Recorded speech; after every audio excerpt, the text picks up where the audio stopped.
All right, so I've got this Kubota loaded up. Buddy of mine who sold it to me has a friend who wanted these tires. He has the opposite tires of these. They're just like a little bit different of a tire.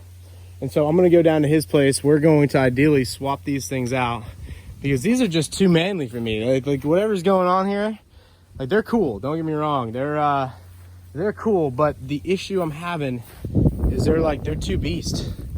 Like they're just way too beast. So ideally, gonna head down there. We're gonna swap these. These are water filled, so I have no idea what to expect here. We're gonna use a forklift, but should be fun, should be interesting. And I will get a slightly less aggressive tire. A little bit more gay. Just a little bit more gay. I need something that's just, you know, just a little toned down. It's a little hyper masculine for me there. I need something more kind of like that. So I'm gonna get more of an industrial tire, I believe. I had that tire, that same tread pattern on my other smaller one, and it like worked out perfect.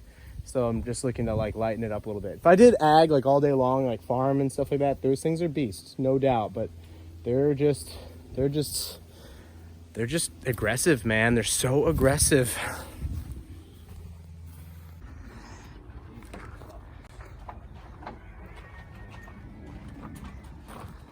A little bit when you walk it over. Huh?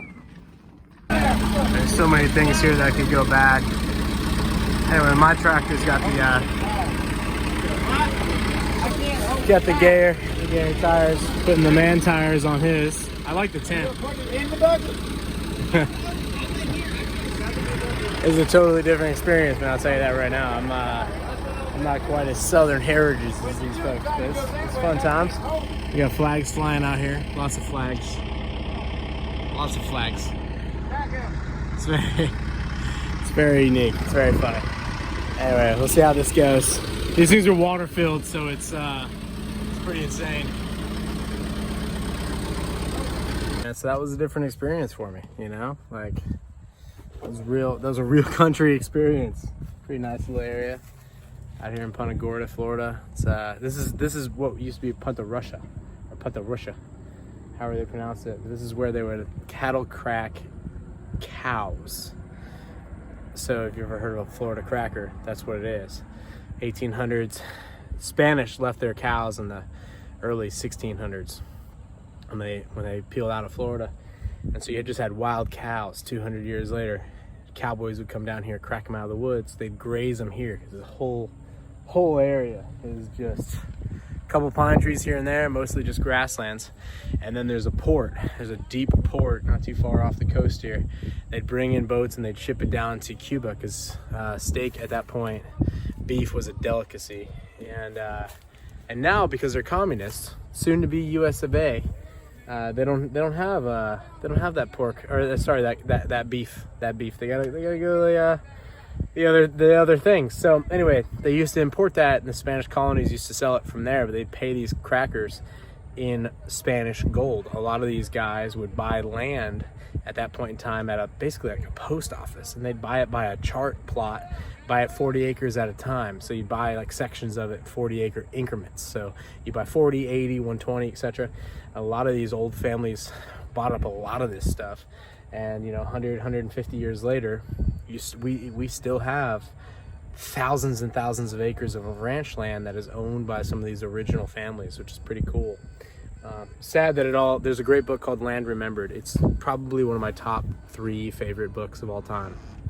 And it speaks about when the barbed wire was invented and they started to rope off Florida and what it was like before then. It's a fictional story, but it's written by Patrick Smith out of the Pineapple Press out of Sarasota, Florida, which is where I'm from. So pretty cool book, and it's a great fictional book. It's really something you'd enjoy reading. But anyway, I've got my gayer, less aggressive tires. They're not so toxic masculinity anymore, and they shouldn't rip up grass as bad. And anyway, we're gonna jump here in the Chevy, go see my Metagay buddy, which if you guys aren't on Instagram, you have no idea what I'm talking about. But I was talking about there's this movement called Meta Modern.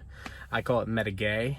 But then all of a sudden Facebook came in with that meta and started monopolizing my words. So I gotta find a new word, I think. But anyway, I'm gonna go help out my meta gay and let's go on over his place. He's got basically 5 acres. He's doing food forests, same as me. He and I were in economics class in college together, sophomore year. That's where I met him. And then it was many years later where he approached me on Instagram. It was like 10 years after the fact, and he was like, dude, you're doing food forest, I'm doing food forest. And so anyway, he's 40 miles to my south, and I'm gonna go over there, help him out right now. He's got a cabin that's gonna be going in there, just like mine. And I'm gonna go spend my Sunday afternoon helping him out. So